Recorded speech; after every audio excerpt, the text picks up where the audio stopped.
The world feels more chaotic than ever, and our emotions are under constant assault. Marcus Aurelius wrote, "You have power over your mind, not outside events." Realize this, and you will find strength. 2,000 years ago, Stoic philosophers perfected a form of emotional armor built not with words, but through a profound redesign of thought itself. This video reveals how their silent principles, like the dichotomy of control and the inner citadel, create an unshakable calm accessible to anyone. You will learn to build a mental fortress so strong that external chaos simply cannot penetrate it. How did ancient thinkers design such powerful psychological defenses without saying a single word? What does it truly mean to have an inviolable mind?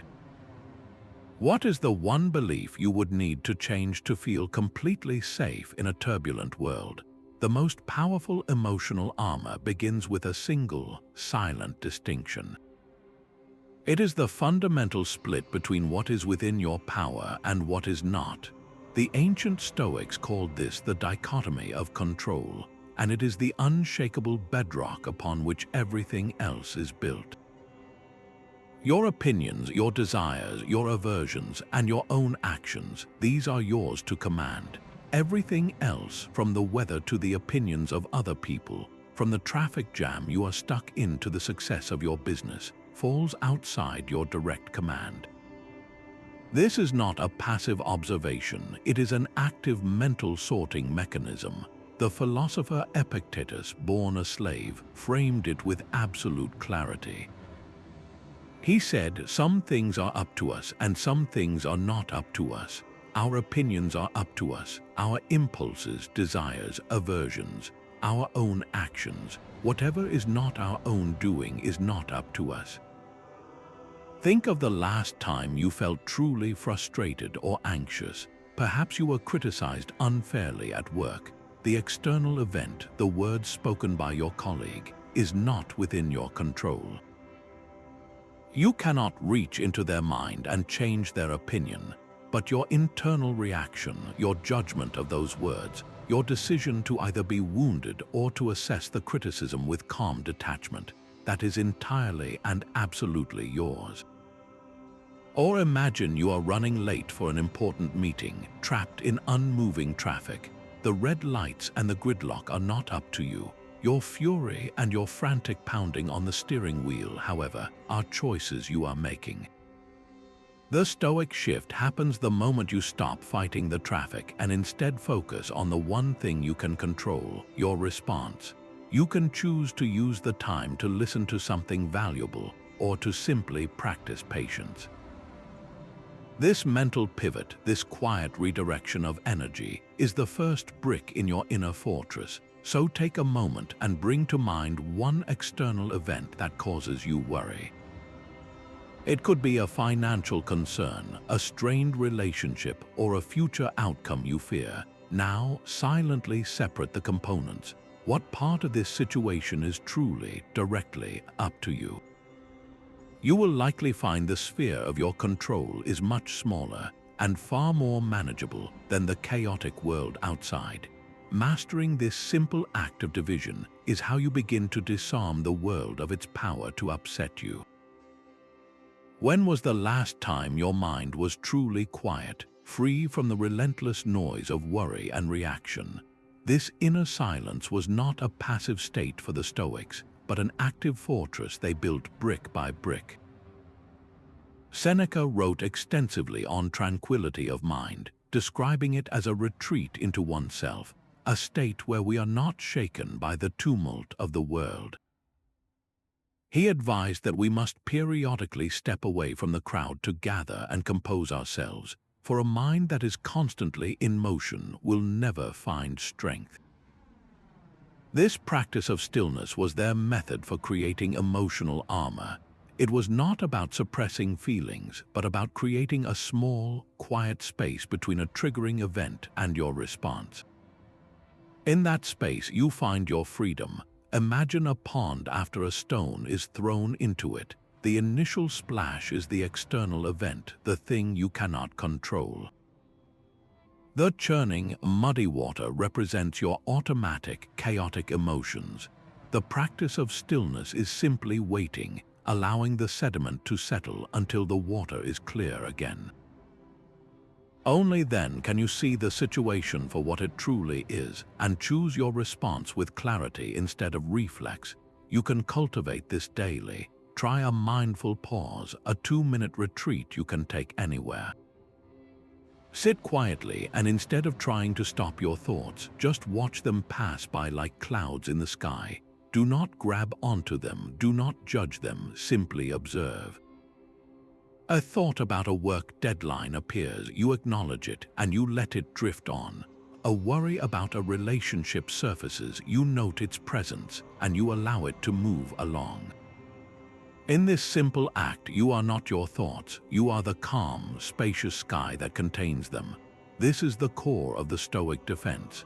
You are building an inner citadel so secure that external chaos can knock at the gates, but it cannot dictate the peace within. Why not give yourself the gift of that silence today? For just 2 minutes, stop and listen to the quiet. You might be surprised by the strength you find there. Your emotional armor is forged in the moment you assign meaning. An event is just an event until your mind interprets it, slapping on a label of good or bad, threatening or harmless. This is the core of the Stoic discipline of assent, the crucial practice of guarding your inner judgments.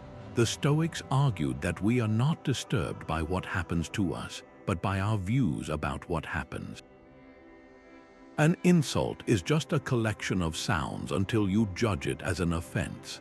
A financial loss is just a change in numbers until you judge it as a catastrophe. Your power lies in pausing before you give your assent to these initial, raw impressions. Marcus Aurelius dedicated his private meditations to this very idea. He wrote, "If you are pained by any external thing, it is not this thing that disturbs you, but your own judgment about it, and it is in your power to wipe out that judgment now." Remove the opinion and you remove the harm. The harm is not in the event itself, it is in the story you instantly tell yourself about it. Consider a historical example of a Stoic facing slander. A prominent Roman senator, known for his philosophical leanings, finds his reputation being torn apart by vicious rumors in the public square. The easy, automatic reaction would be fury, a public confrontation, or a deep plunge into self-pity. But a Stoic would first withhold assent. He would observe the impression, the sting of the insult, and then subject it to reason. Is this rumor within my control? No. Does another person's false opinion change my core character? No. By refusing to assent to the initial judgment that this is a terrible, personal attack, he strips the event of its destructive power. He remains calm, not because he is numb, but because he has chosen a different, more rational judgment. The event is the same for everyone, but the suffering is only for those who consent to be hurt by it.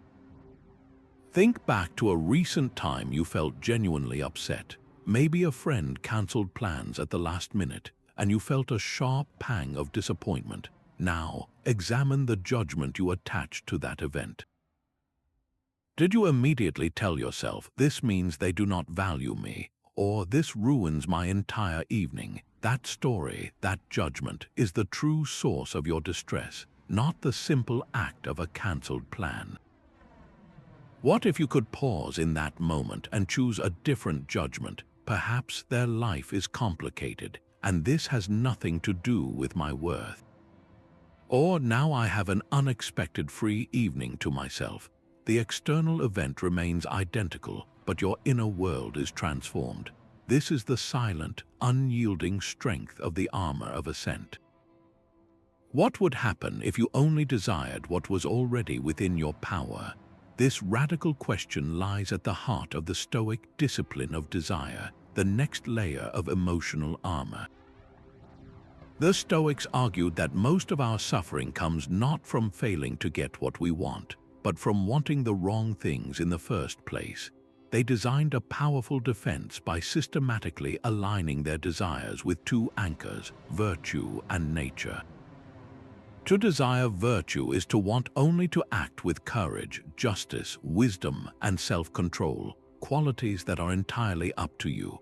To desire according to nature is to accept the fundamental reality of the world, including loss, change, and the actions of others, without demanding that it be otherwise. This realignment transforms you from a puppet of external events into the author of your own contentment. Epictetus, who knew the sting of slavery, framed this discipline as the very source of freedom. He taught freedom is not achieved by satisfying desire, but by eliminating it.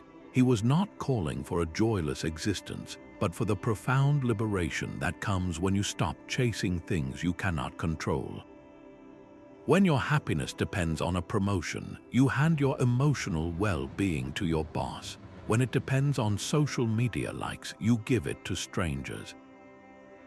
But when your happiness depends on acting with integrity, no one can take it from you. Consider the modern chase for social validation. You post a carefully crafted photo, and your mood swings with the number of hearts and comments that follow. You have tied your sense of worth to an external outcome you do not control. The Stoic alternative is to shift your desire inward. Your goal is not to receive validation, but to express yourself authentically. You desire to act with character, to post what is true and kind, regardless of the algorithmic response. The outcome, whether your post goes viral or is ignored, becomes irrelevant to your core satisfaction. This is how you build an invulnerability to disappointment. So bring to mind one desire that often leaves you feeling vulnerable. Perhaps it is the desire for a specific person to like you, or for a project to be universally praised. Now reframe it. Ask not, how can I make this happen, but how can I act with virtue in this situation? How can I align my desire with my character rather than an unpredictable outcome? The moment you make that subtle shift, you reclaim your power and fortify your inner citadel against the world's constant fluctuations. Equanimity is the silent anchor that holds fast while the storm rages around it. This steady calm is not the absence of feeling, but a profound inner stability cultivated through relentless practice. The ancient thinkers designed their emotional armor to remain unshaken, whether fortune smiled upon them or tragedy struck. They trained to meet both with the same composed mind, understanding that the true test of strength is not in avoiding life's blows, but in how you stand when they land. Seneca captures this ideal perfectly in his letters, writing that the wise person will be the same in the midst of all his troubles, undisturbed by the greatest losses, his mind serene and his countenance calm. He is not free from the sensation of pain, but he overcomes it. This is the fortress of equanimity in action, a state where your inner peace is no longer hostage to external conditions. Imagine a seasoned business leader watching the market crash, erasing millions in value from the company in a single afternoon. The automatic response would be panic, frantic calls, and desperate decisions driven by fear. But a leader grounded in Stoic poise does something different. They take a deliberate breath, acknowledging the severity of the situation without being consumed by it. They separate the event, which is now outside their control, from their response, which is entirely within it. They gather their team not with alarm, but with clear-headed direction, focusing only on the next rational step. Their calm is not indifference, it is immense strength, and it becomes a stabilizing force for everyone around them.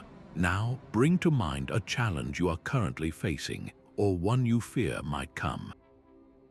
It could be a difficult conversation, a personal failure, or an unexpected loss. For a moment, visualize yourself not reacting, but responding.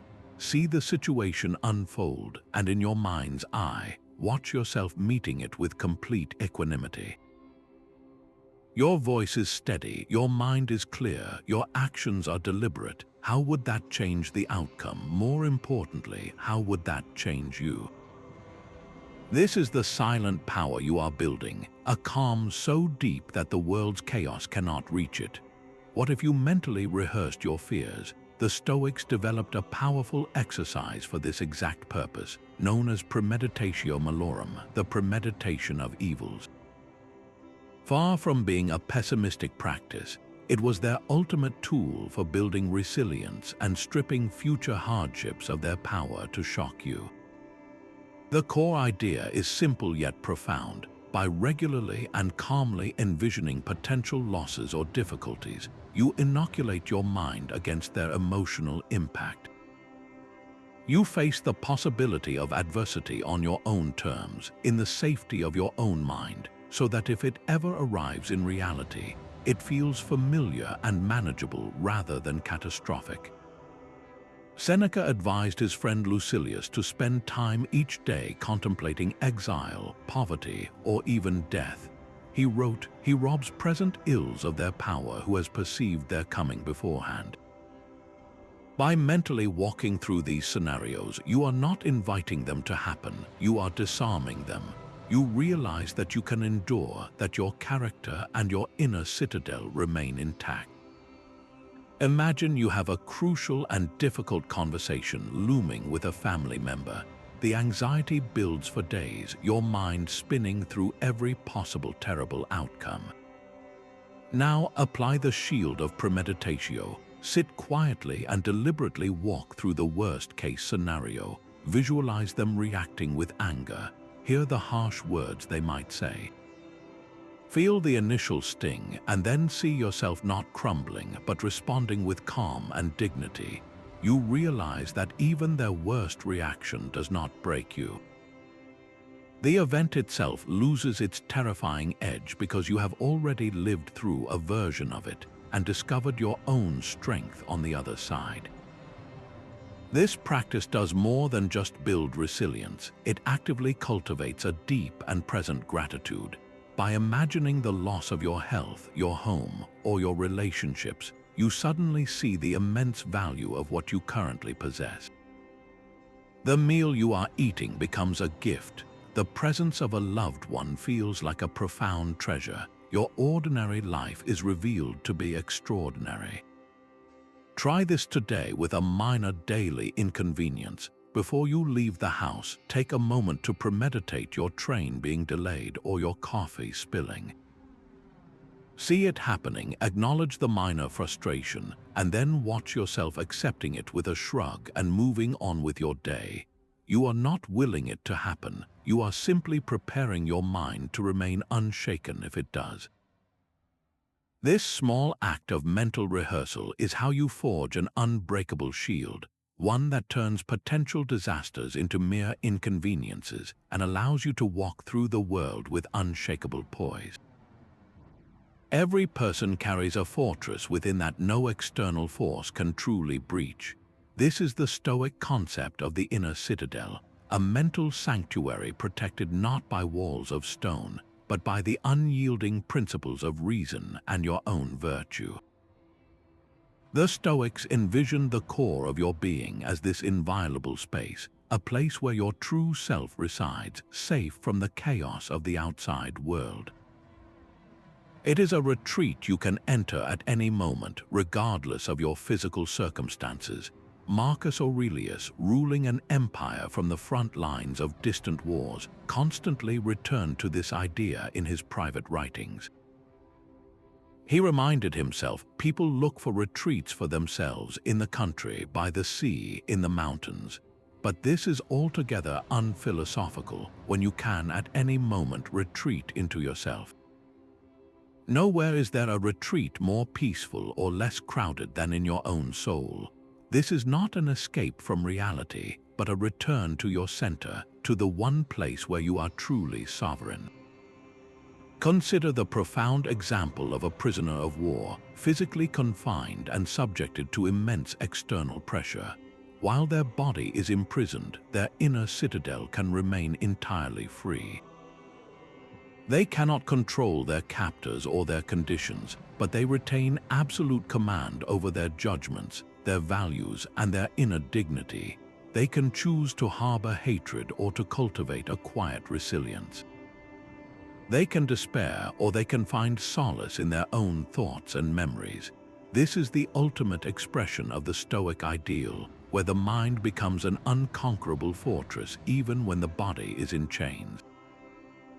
Your own life presents constant opportunities to fortify this inner stronghold, so take a quiet moment and reflect. What actions or thoughts strengthen your inner citadel? Perhaps it is a daily practice of mindfulness, a commitment to acting with integrity even when it is difficult, or simply the conscious choice to withhold judgment when you feel provoked. And just as importantly, what weakens your defenses? Is it the endless chase for external validation, the habit of complaining about things you cannot change, or allowing the moods of others to dictate your own? Identifying these subtle architects and saboteurs of your inner peace is the first step toward building a mind that remains, in the words of the ancients, inviolable. What power lies in the space between stimulus and response? This small, silent gap is where your true freedom resides. Ancient thinkers dedicated themselves to widening this space, training their minds to insert a deliberate pause between a triggering event and their own reaction. Within that pause, you find the power to choose, to move from being a slave to your impulses to the master of your actions. The Stoics understood that our first, raw impression is automatic, but our assent to it, our emotional embrace of it, is not.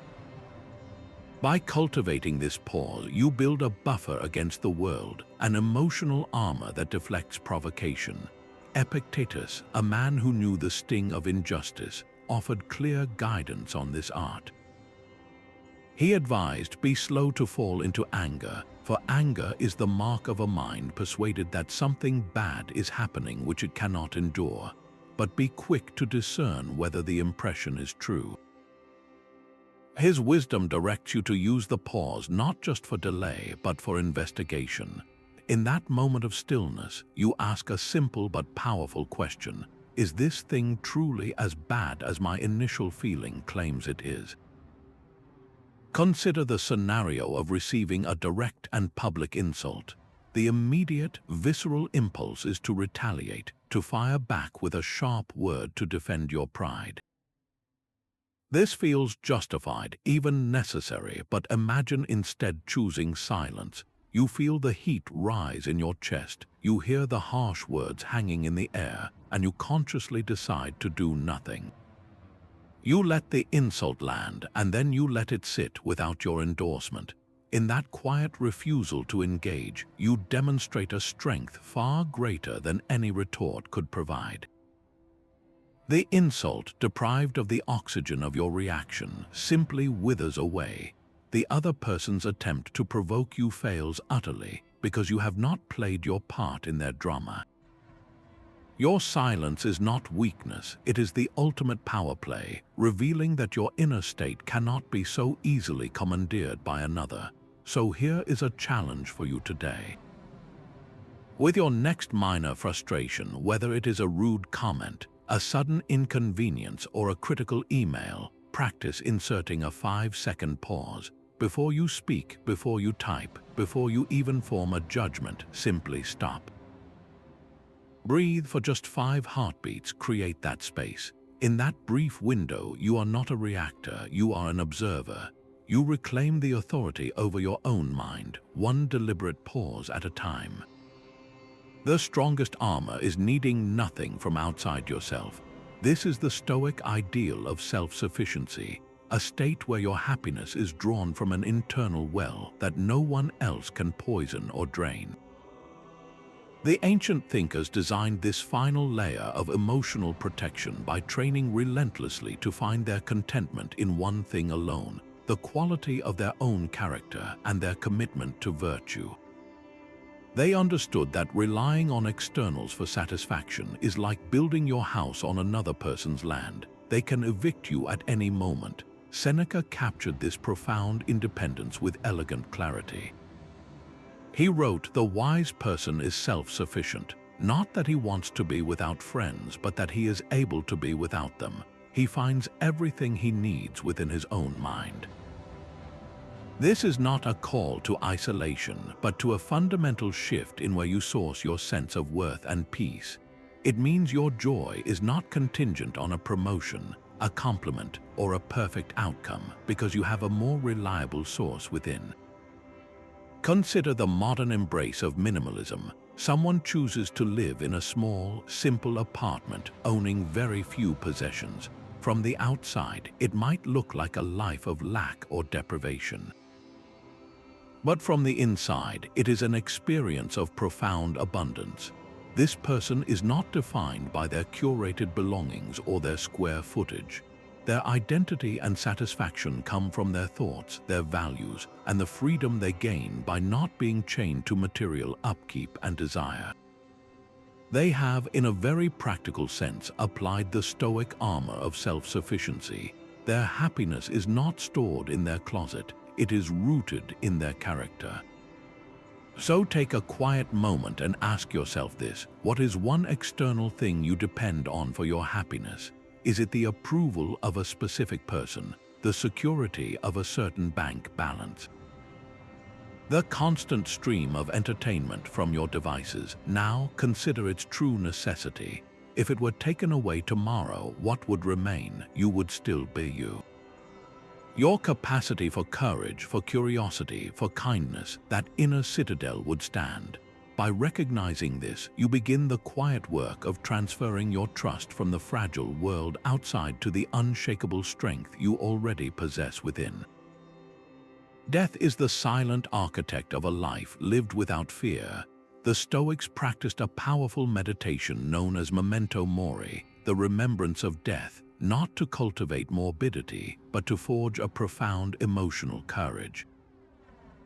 They understood that keeping the impermanence of life at the forefront of the mind does not lead to despair. It creates an urgent and vibrant clarity. This practice strips away the trivial concerns that so often consume our energy, forcing a confrontation with what truly matters. It is the ultimate tool for prioritization, transforming how you choose to spend your irreplaceable days. Marcus Aurelius regularly turned his thoughts to this theme to ground himself in the present. He wrote, "You could leave life right now. Let that determine what you do and say and think." This was not a threat, but a liberation. He saw the ever-present possibility of an end as the very thing that should infuse every action with purpose and virtue right now. Consider an artist who has fully embraced this idea. They are not paralyzed by the fear of criticism or the pressure to create a masterpiece. Instead, they are liberated by the awareness that their time to create is finite. This artist paints with bold, authentic strokes, not because they are sure of success, but because they are certain of one thing, that the opportunity to paint is fleeting. They prioritize expression over perfection, and in doing so, they produce work that is truly alive. Their courage flows directly from their acceptance of an ending. So take a moment for a quiet reflection. If you truly, deeply accepted that your time was limited and precious, what is one thing you would start doing differently today? Would you finally have that difficult conversation you have been avoiding? Would you spend your evening differently? Would you abandon a grudge that no longer serves you? Write that one thing down. This simple act is not about death. It is about reclaiming the fearless urgency of your own life. Courage is the quiet voice that says move forward when every instinct screams to retreat. The Stoics saw this virtue not as a reckless fearlessness, but as the disciplined choice to act with reason and justice even when your body trembles. It is the inner strength that protects you from the twin traps of anxiety, which is a fear of what might happen, and cowardice, which is a surrender to that fear.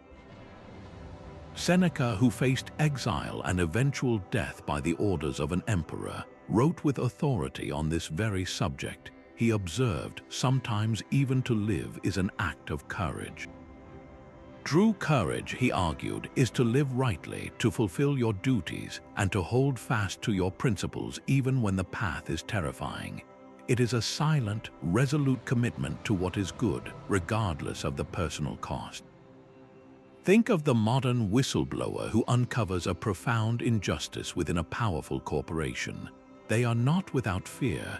They likely feel a deep dread of retaliation, public scorn, and financial ruin. The easy, cowardly path is to stay silent, to look the other way and protect their own comfort. But the courageous path is taken in quiet resolve. They gather their evidence, they consult their conscience, and they step forward without fanfare, accepting the consequences because their action is aligned with the virtue of justice. Their courage is not in a loud battle cry, but in the steady hand that signs the document, the calm voice that speaks the truth to power. This is Stoic courage in its purest form, an action taken not for glory, but because it is right.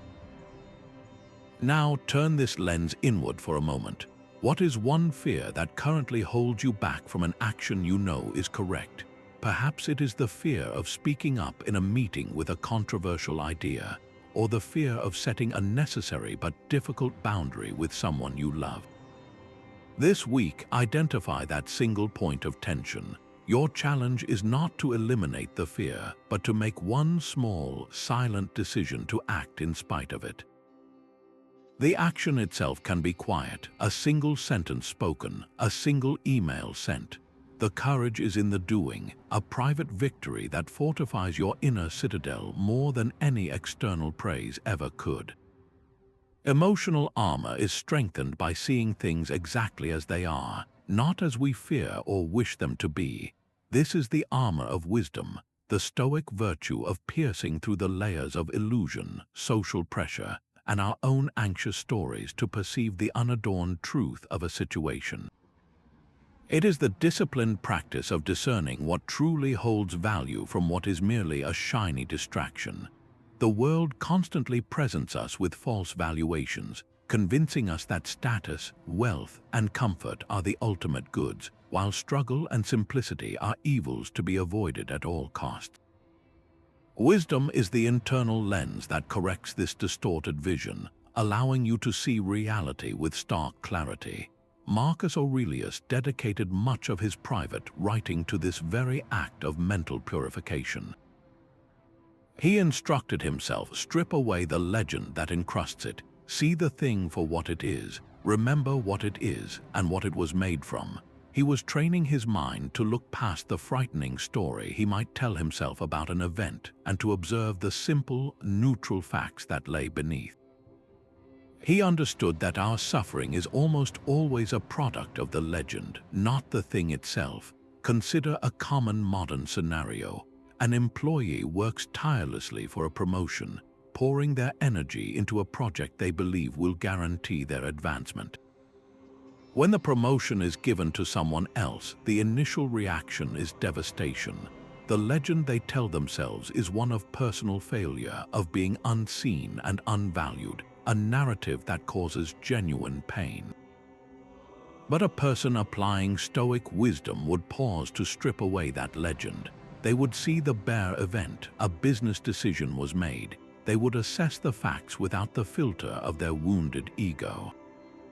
Perhaps the other candidate had a specific skill set the role required. Perhaps budget constraints played a role.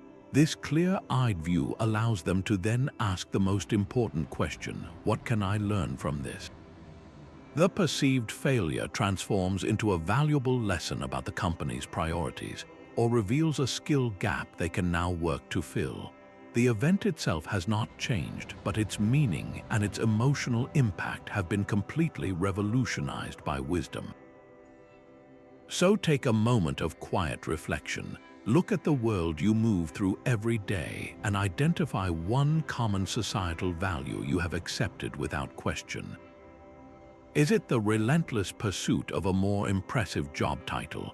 The belief that you must own a home in a certain neighborhood to be considered successful? Question its true worth. Ask yourself if this value serves your inner peace and your character, or if it is simply a ghost you are chasing, a legend that keeps you from seeing the simple, profound truth of your own life. What would your actions look like if they were guided only by principle? The Stoics designed another critical piece of their emotional armor around this very question, known as the discipline of action. This is the practice of ensuring your deeds in the world spring from a calm sense of duty and rational purpose, never from the turbulent whirlwind of a passing emotion. It is about acting in accordance with your nature as a rational being and fulfilling your roles in life with excellence, while remaining detached from the frantic energy of passion. The goal is not to become robotic or unfeeling, but to ensure your energy is directed by your highest self, not your most reactive one. Epictetus offered a powerful lens for this discipline. He instructed his students to perform every act in life as if it were the very last action of your life. This is not a morbid focus, but a profound call to absolute presence and intentionality. When you approach a task as if it were your final opportunity to do it, you naturally strip away distraction, hurry, and emotional static. You give the action your full, undiluted attention and perform it with the integrity that you would want to define your final moment.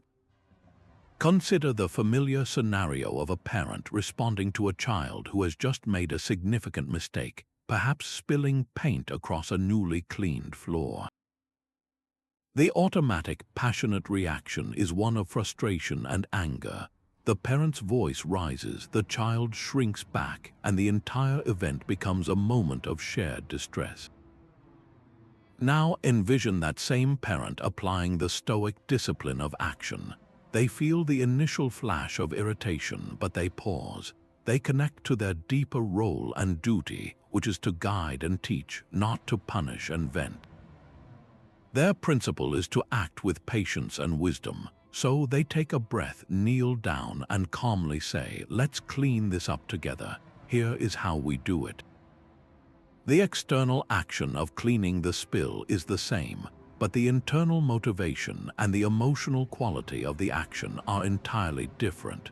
One response damages the relationship and teaches fear. The other strengthens the bond and teaches responsibility. This is the armor in practice, where your principles, not your passions, dictate your moves in the world. So here is a simple challenge for today. Choose one ordinary task, whether it is writing an email, washing the dishes, or having a routine conversation.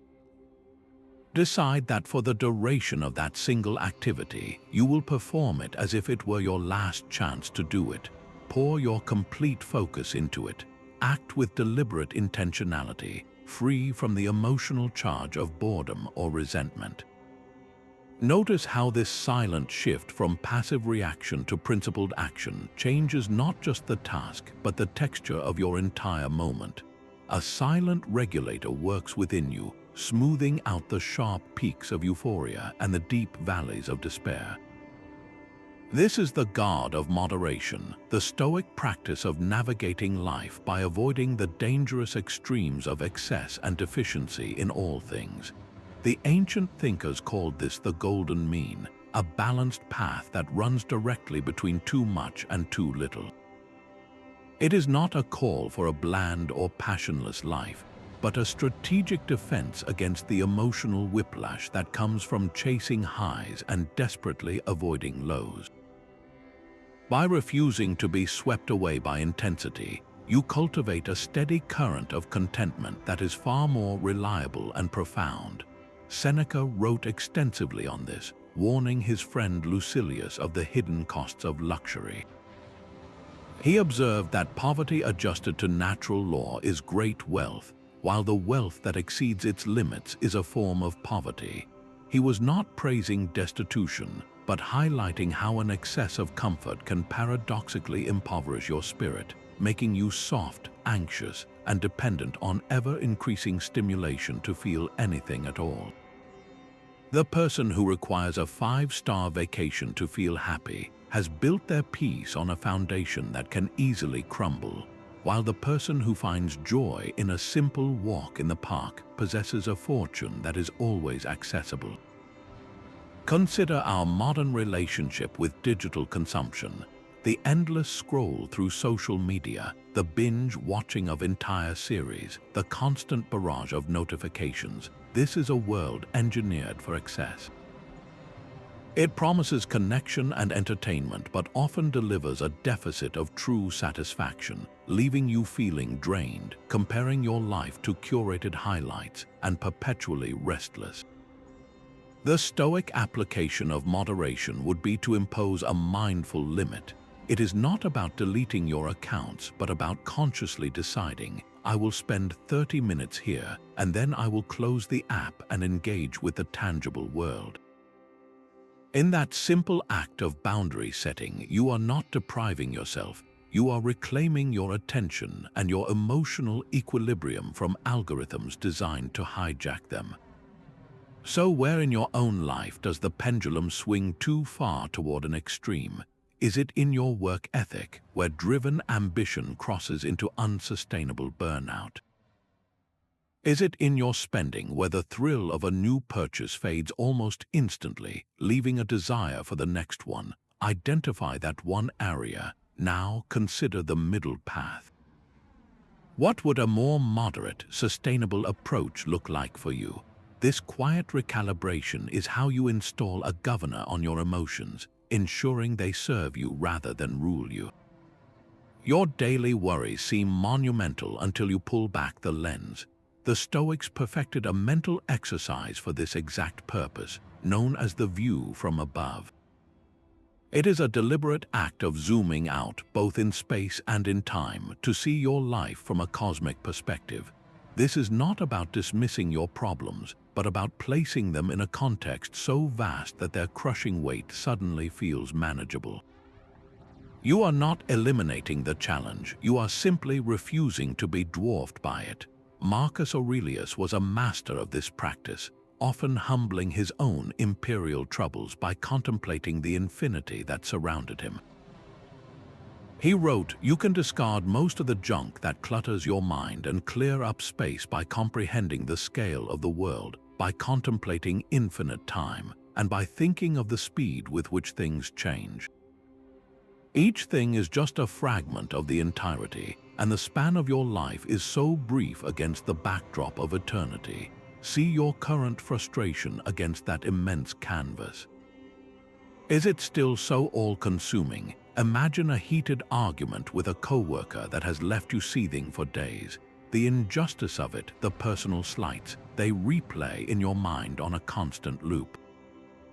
Now practice the view from above. See yourself from high above the building, a tiny figure in one room among hundreds. Pull back further until the city is a grid of lights, then the country a shape on a globe, the earth a pale blue dot in a solar system, itself a mere speck in a galaxy among billions. In this grand scale, that argument, that personal offense, what is it? It is a fleeting ripple in an unimaginably vast ocean. This shift does not make the issue disappear, but it drains it of its emotional venom.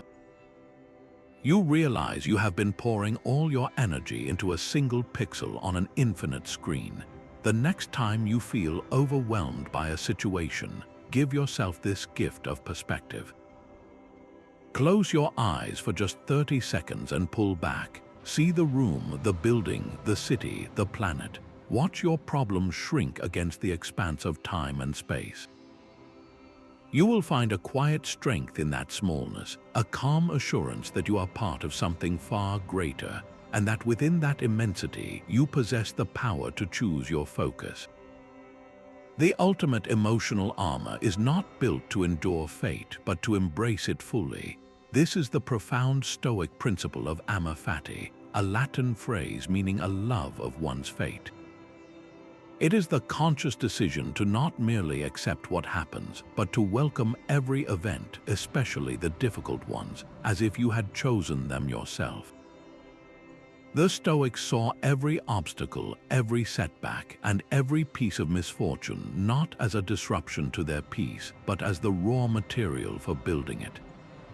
The philosopher Epictetus, who endured a life of slavery and exile, gave this idea its most potent form. He instructed his students to seek not for events to happen as you wish, but wish for events to happen as they do, and your life will go well. This is the mental alchemy that turns leaden hardship into golden opportunity. When you love your fate, you disarm adversity completely because it can no longer be your enemy. It becomes your teacher, your training ground, and your unexpected ally. Think of an elite athlete who suffers a severe injury right before a major competition. The automatic reaction is devastation, anger, and a sense of everything being unfairly ripped away. But an athlete practicing Amor Fati makes a different choice. They accept the injury as their current reality. They do not waste energy raging against it. Instead, they ask, what does this situation now make possible? It forces them to develop a deeper mental resilience they never would have cultivated otherwise. It gives them time to study the game from a new perspective, to strengthen other parts of their body, or to reconnect with their motivation away from the roar of the crowd. The setback becomes, paradoxically, an essential part of their journey to becoming a more complete competitor. Their love for their path includes the detour. Now bring to mind a recent setback in your own life, large or small. It could be a project that failed, a plan that fell through, or a personal disappointment. Instead of focusing on the frustration, search for a single, quiet way this event could be seen as beneficial. Perhaps it taught you a lesson you needed to learn. Maybe it closed a door that was keeping you from a better one, or perhaps it simply gave you the gift of humility. Find that one thread of hidden value. In that act of reframing, you are not being naive, you are being powerful, transforming a weight on your spirit into a stone for your inner citadel. What if you chose to be uncomfortable on purpose? The ancient Stoics did exactly that, engaging in a powerful exercise known as voluntary discomfort. This was not a form of self-punishment, but a brilliant training method to build resilience and strip away the fear of future hardship. By intentionally experiencing small, manageable doses of deprivation, they inoculated their minds against the terror of potential loss. They practiced poverty to realize they could endure it. They chose simple food and hard beds to appreciate the basics and to prove that their happiness was not dependent on luxury. Seneca, a man of immense wealth, would famously practice periods of poverty. He would sleep on a hard mattress, wear coarse clothing, and eat only the plainest food for days at a time. He did this to remind himself that the true source of his peace was internal, and that even if he lost his fortune, the core of his being would remain untouched. He wrote that we should periodically prove to ourselves how easily the mind can adapt to simplicity, for he is not poor who has little, but he who desires more. The Roman statesman Cato the Younger was another powerful example, known for his austere lifestyle even when surrounded by the opulence of Rome. He walked barefoot through the city and wore only a simple toga, not for show but as a constant, living rehearsal for a life of virtue, independent of external comforts. His emotional armor was forged in this daily choice to live well below his means. You can apply this same principle today in simple, modern ways. Start your day with a 1-minute cold shower. The initial shock is a small battle against your desire for comfort, a direct practice in embracing a sensation you did not choose. Or try skipping a meal, not for dieting, but as a conscious exercise in mastering your hunger and realizing that you are more than your appetites. Choose to walk instead of drive for a short errand, exposing yourself to the elements and the minor inconvenience.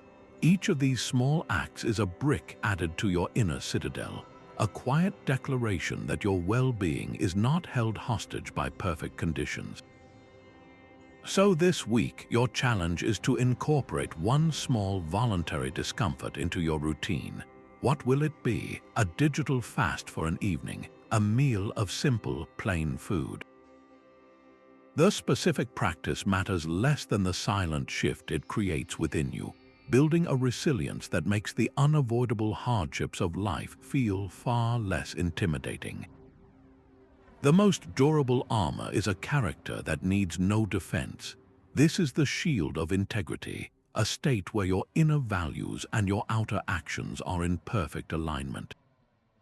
The Stoics saw this harmony as the very essence of living according to nature, for our nature as rational beings is to act with coherence and virtue. When what you believe is right matches what you actually do, a profound and unshakable confidence emerges. You no longer live in fear of being exposed as a hypocrite or of your private self betraying your public persona. Your life becomes a single, unified expression of your principles, and that consistency is its own powerful protection. Marcus Aurelius touched upon this deep source of tranquility in his private writings. He reflected, the soul becomes dyed with the color of its thoughts, and a soul in harmony with itself needs no outside approval. A soul at odds with its own actions is a soul in a state of constant, quiet civil war. But when your inner world and your outer world are one, you achieve a peace that no external judgment can disturb. Consider the modern dilemma of a salesperson who discovers a minor but costly flaw in a product just as they are about to close a major deal.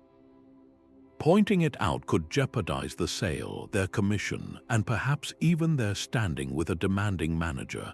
The easy path, the one that misaligns action with the value of honesty, is to stay silent. But the path of integrity, while seemingly costing the immediate reward, offers a greater prize. The salesperson chooses to disclose the flaw to the client. They might lose the sale, but they gain something unassailable, the knowledge that they are a person of their word. That internal victory, the quiet confirmation of their own character, fortifies them against the potential disappointment. It proves to them that their self-worth is not tied to a single transaction, but to the consistent quality of their choices. This is the shield in action, turning a moment of potential moral failure into a cornerstone of inner strength. So take a quiet moment and turn the lens inward. Where in your own life is there a subtle gap between what you say you value and how you actually behave? Perhaps you value health but consistently skip your morning walk. You champion kindness but snap at a family member when you are tired. Identify just one of those small disconnects. The correction is not about a grand, sweeping gesture, but about the next simple, silent choice. The next time you feel that tension, choose the action that brings your deed into harmony with your creed. That single, conscious alignment is how you forge a shield so strong that the world's chaos cannot break it. Your emotional armor is constructed brick by brick in the quiet space of the present moment. Anxiety cannot find a foothold when your mind is fully occupied with the task directly in front of you. This is the guard of mindfulness, the Stoic practice of anchoring your awareness firmly in the now, where the past is a memory and the future is a speculation, but your power to act is entirely real. The discipline is to attend to the current moment with your whole being, refusing to be pulled into the distracting whirlwind of what has been or what might be. Epictetus offered a beautifully simple instruction for this focus. He said, "Do not be drawn to what comes next, for it will bring its own distractions when it arrives." Concentrate on the present situation and ask, what is this and what is in my power here? This single question pulls you back from the precipice of worry and into the solid ground of what you can actually do. In our multitasking world, the most radical act of Stoic defense might be to single task. Imagine you are washing the dishes. the automatic mind wants to rush through it, thinking about the work email you need to send, the errand you have to run later, the conversation you had yesterday. This mental scattering drains your energy and sows the seeds of anxiety. But when you choose to wash the dishes with complete presence, you notice the warmth of the water on your skin, the shimmer of the bubbles, the simple rhythm of the motion. You are not just cleaning a plate, you are practicing the art of being here.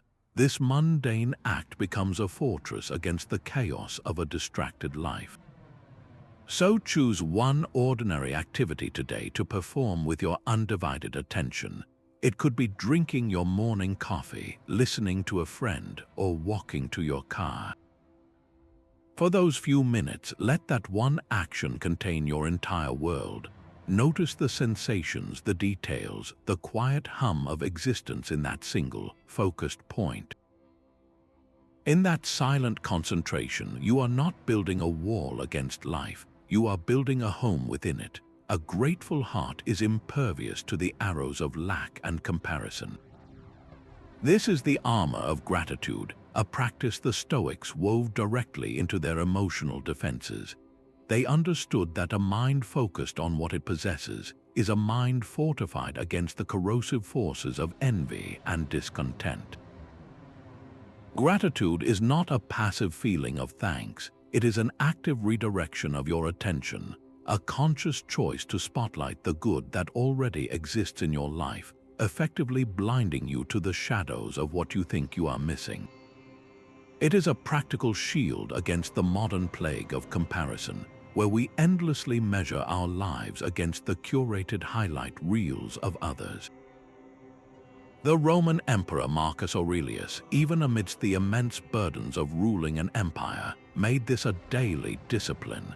In his private meditations, he would list the things he was thankful for, including the very people and situations that tested him. He wrote, "When you arise in the morning, think of what a precious privilege it is to be alive, to breathe, to think, to enjoy, to love." And then he would extend this thanks to the difficult individuals in his life, viewing them as training partners sent to strengthen his patience and understanding.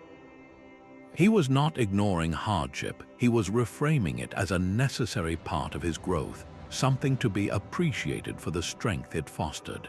You can cultivate this same resilient outlook through a simple nightly ritual, a modern Stoic exercise of keeping a gratitude journal.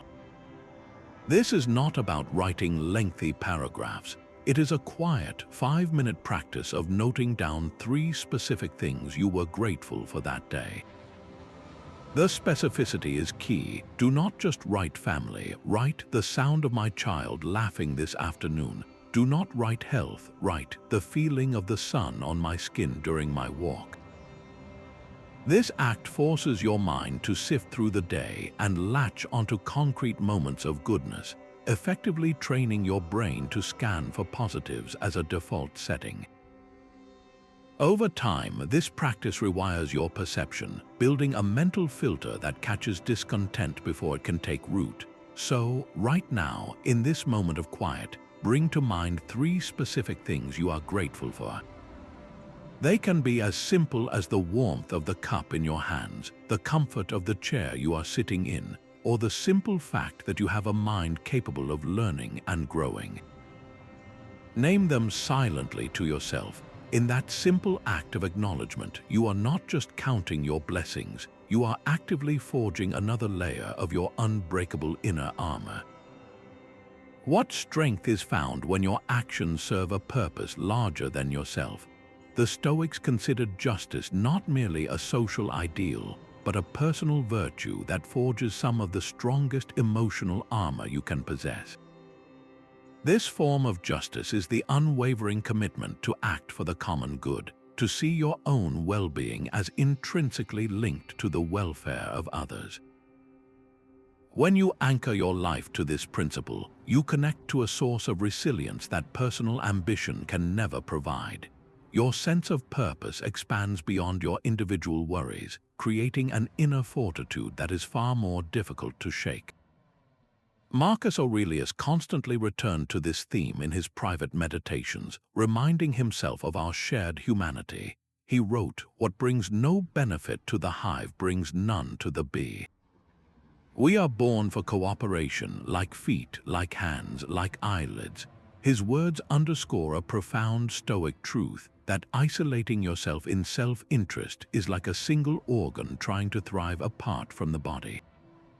It is an unnatural state that breeds fragility. True strength and stability arise from recognizing your role within the whole and acting accordingly. Consider a community leader during a natural disaster like a devastating flood. Their own home may be damaged, their personal life in turmoil. If their focus remained solely on their own loss, they could easily be overwhelmed by anxiety and despair. But by turning their attention to the common good, by organizing shelters, distributing supplies, and coordinating volunteers, they tap into a different kind of energy. The purpose of serving others becomes a shield against their personal fears. The long hours are not a drain, but a source of meaning. Their resilience is not born from ignoring their own situation, but from connecting it to a larger tapestry of care. Their justice-centered action becomes their emotional armor. This principle is accessible in your own life, in far less dramatic circumstances. Your challenge is to identify one small, silent act of justice or kindness you can perform today. It does not need to be grand. It could be patiently mentoring a new colleague instead of rushing through your own work.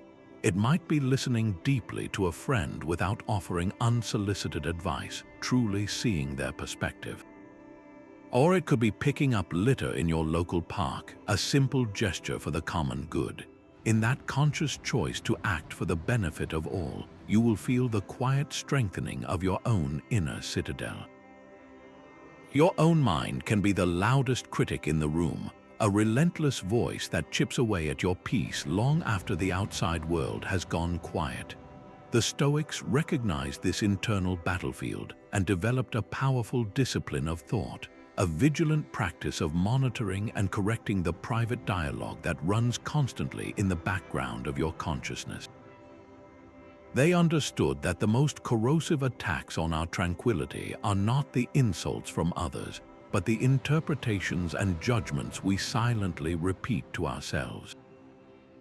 This is not about positive thinking, but about truthful thinking, about intercepting the stories your mind automatically weaves and subjecting them to the clear light of reason before they can take root and cause real suffering.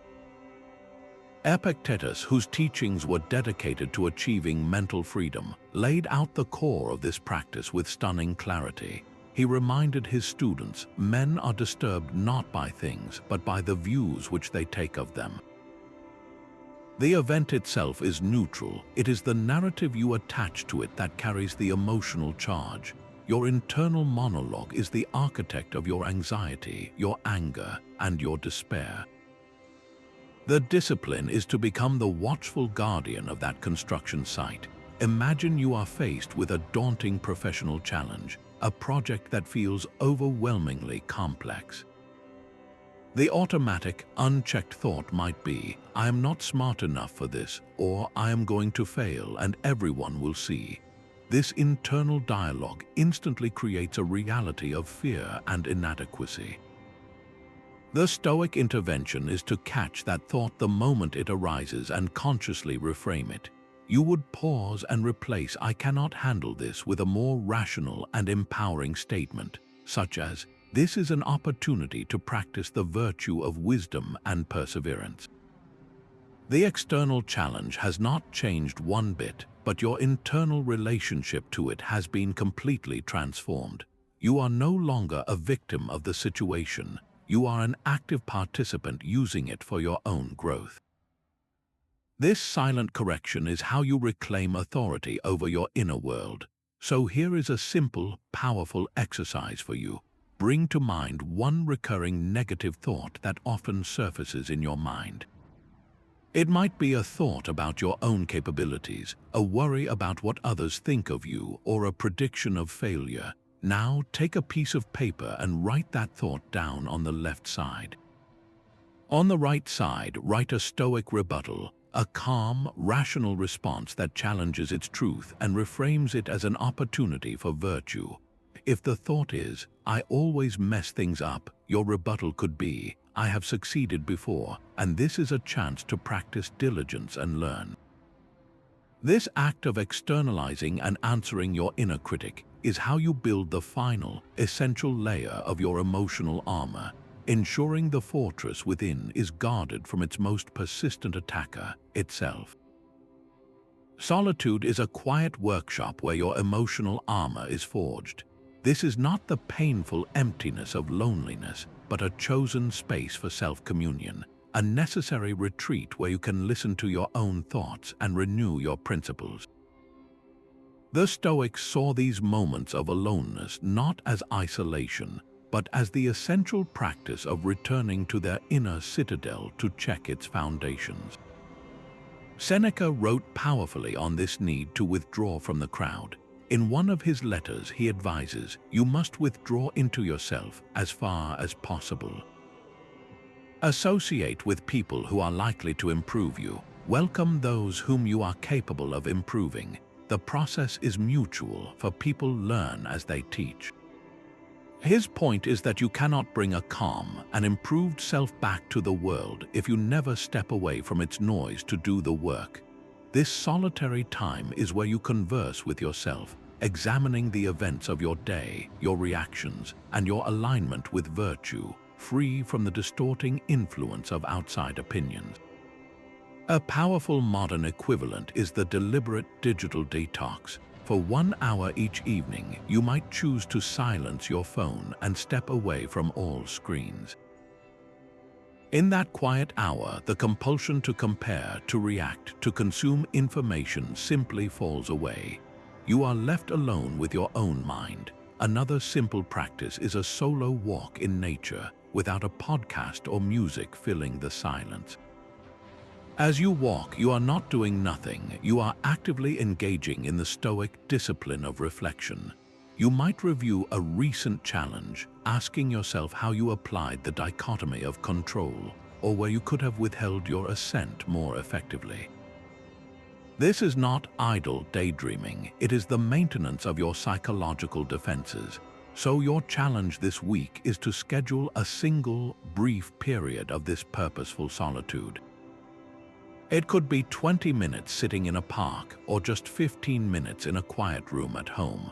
The only rule is no distractions, no devices, no other voices. Use this time not to plan or worry, but to simply be with yourself, to listen to the quiet hum of your own consciousness, and to remember the strength that resides within when the world is silent. You are never truly alone when you feel part of a vast and ordered universe. The Stoics called this profound sense of connection sympatheia, the understanding that everything in the cosmos is woven together by a single, rational principle. Recognizing your small but essential role in this greater whole is a powerful antidote to the modern plague of isolation and the nagging fear that your efforts are futile. It transforms your perspective from that of a solitary individual fighting against the world to an integral thread in a magnificent, living tapestry. Marcus Aurelius frequently consoled himself with this cosmic view during his lonely campaigns. He wrote, "All things are interwoven with one another. A sacred bond is there. One thing is hardly separated from another. They have all been arranged together in their places and together make the same ordered universe. For there is one universe made up of all things, and one God who pervades all things, and one substance, and one law." This logos, this rational principle governing nature, is the connective tissue of existence.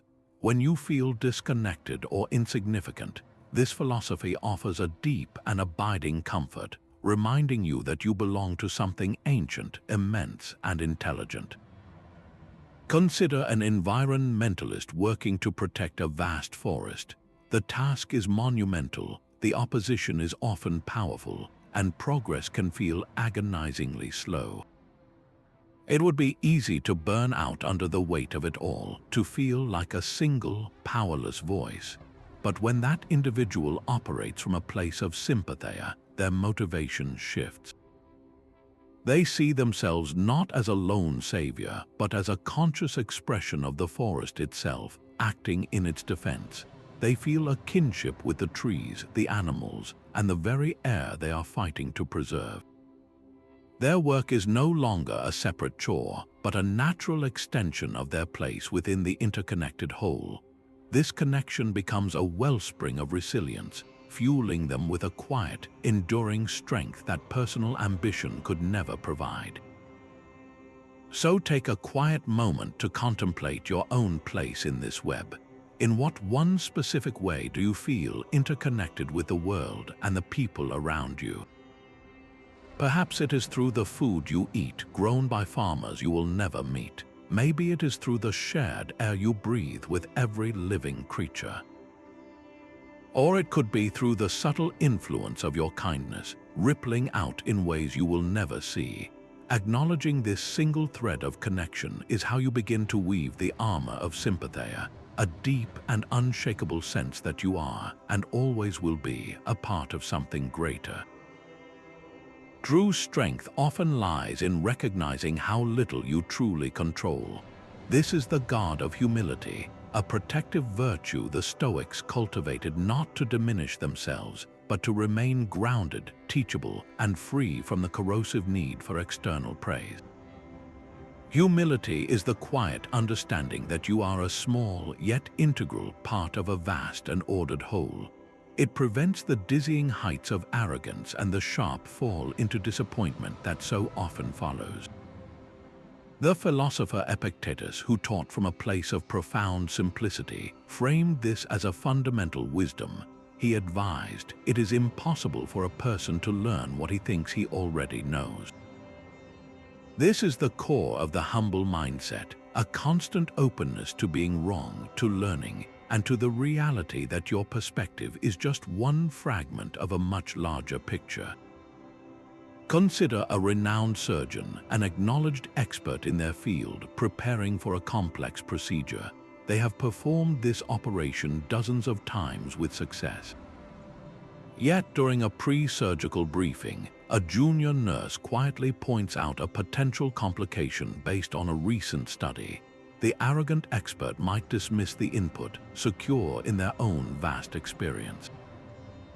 But the humble expert, the one armored with stoic humility, pauses and truly listens.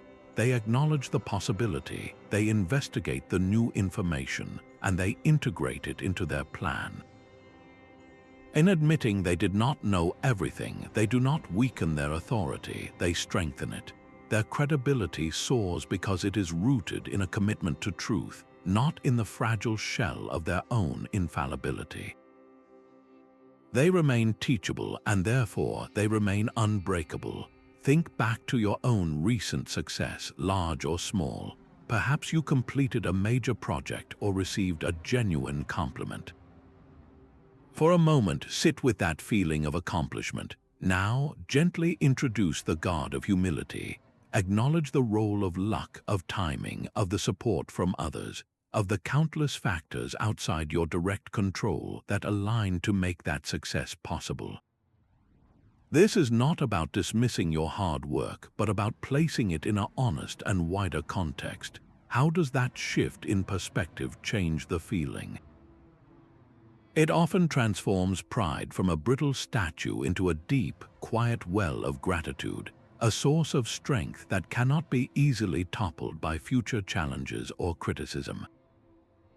Patience is the silent strength that outlasts every obstacle. It is not passive waiting, but an active and composed endurance of whatever delays or difficulties life presents. The Stoics saw this calm persistence as a fundamental virtue, a piece of emotional armor that protects you from the self-inflicted wounds of frustration and complaint. It is the practice of allowing time and nature to unfold according to their own rhythms, without your internal resistance. You move with the current rather than exhausting yourself by swimming against it. Seneca captured the essence of this with his characteristic clarity, reflecting on the foolishness of fighting reality. He wrote, "What need is there to weep over parts of life? The whole of it calls for tears." His point was not that life is miserable, but that hardship is an inherent part of the entire journey. To rage against every single delay is to weep over the whole of existence itself.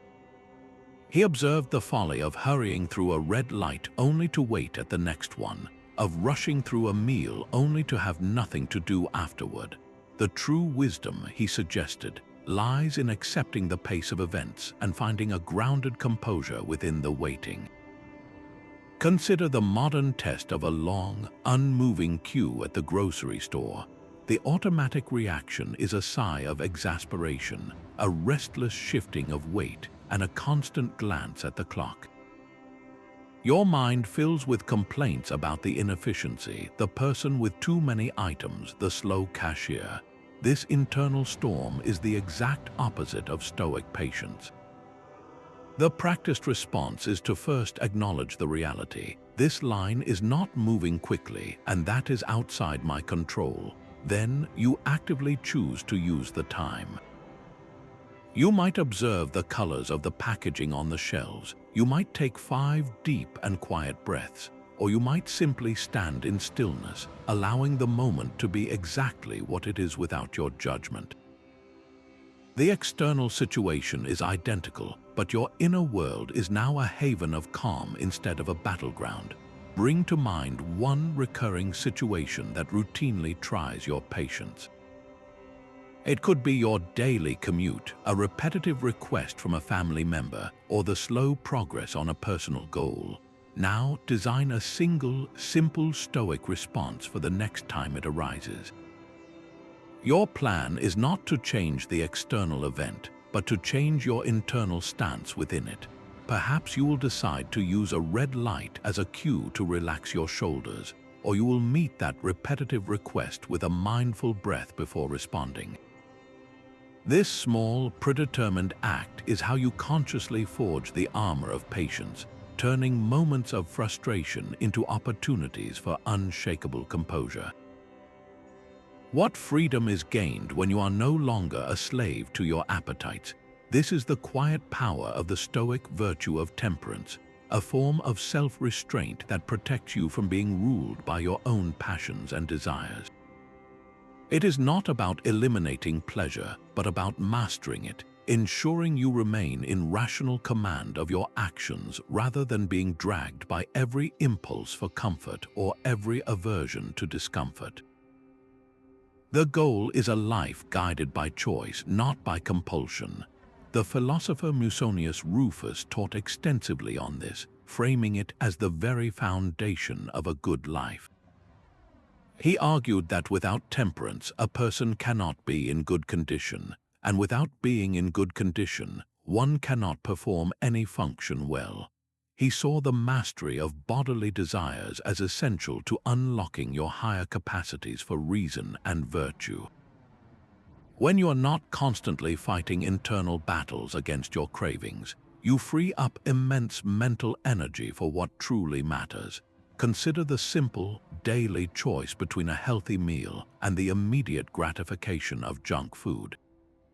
The craving for something salty or sweet is a powerful, automatic impression. It promises a fleeting pleasure. The person practicing temperance feels that same pull, but they insert a pause. They do not act on the impulse immediately. Instead, they bring reason to the moment, considering the longer-term value of nourishing their body and maintaining their health. The act of choosing the salad over the fries is not a punishment. It is a quiet declaration of self-command.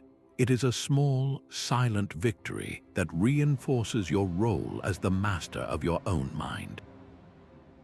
This same principle applies to any indulgence, from endless scrolling on your phone to the impulse purchase you do not need.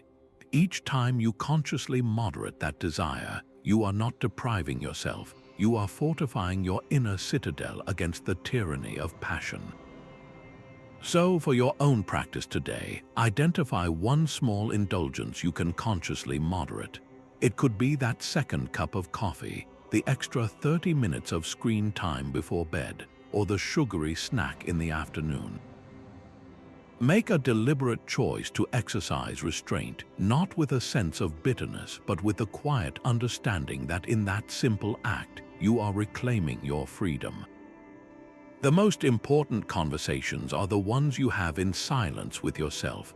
Ancient thinkers understood this profoundly, cultivating a continuous inner dialogue with their own higher self, a guiding presence rooted in reason and virtue.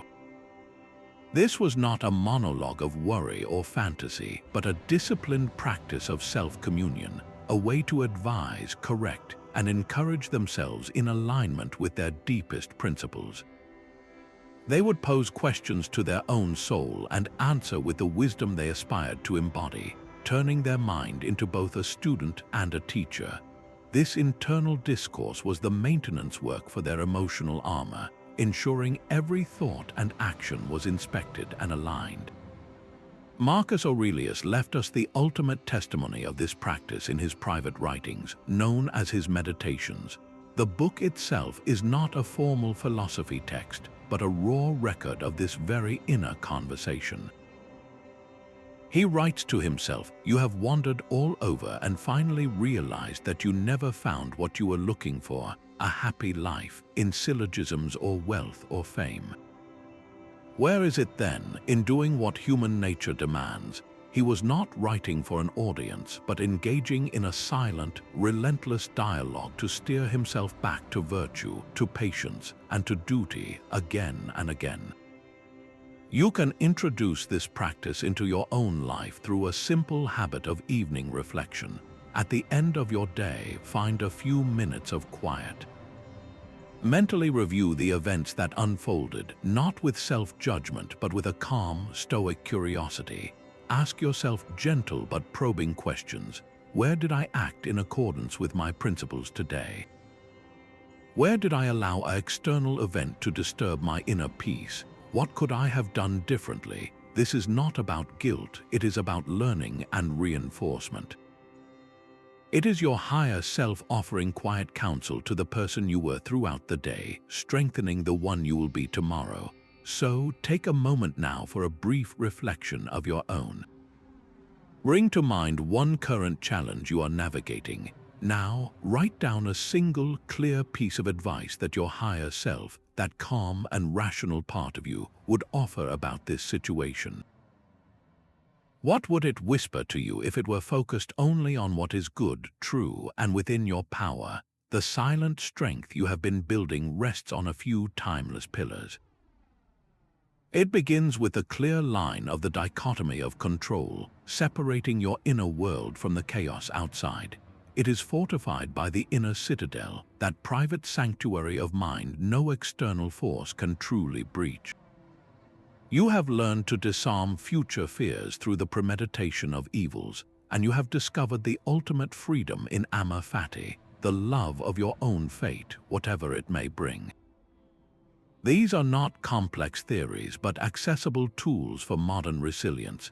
Each is a choice, a quiet practice available to you in any ordinary moment. The Stoic path leads to what Epictetus described as the ultimate goal, a mind that is truly invincible. He said, "No person is free who is not master of themselves." This is the final, unspoken piece of the armor, the realization that your own reasoned choice is the source of your liberty. Your journey does not end here, it begins. Which one of these principles will you weave into the fabric of your life starting today? Will it be the daily pause to sort what you control from what you do not? Or the quiet practice of welcoming a single small challenge as if you had chosen it?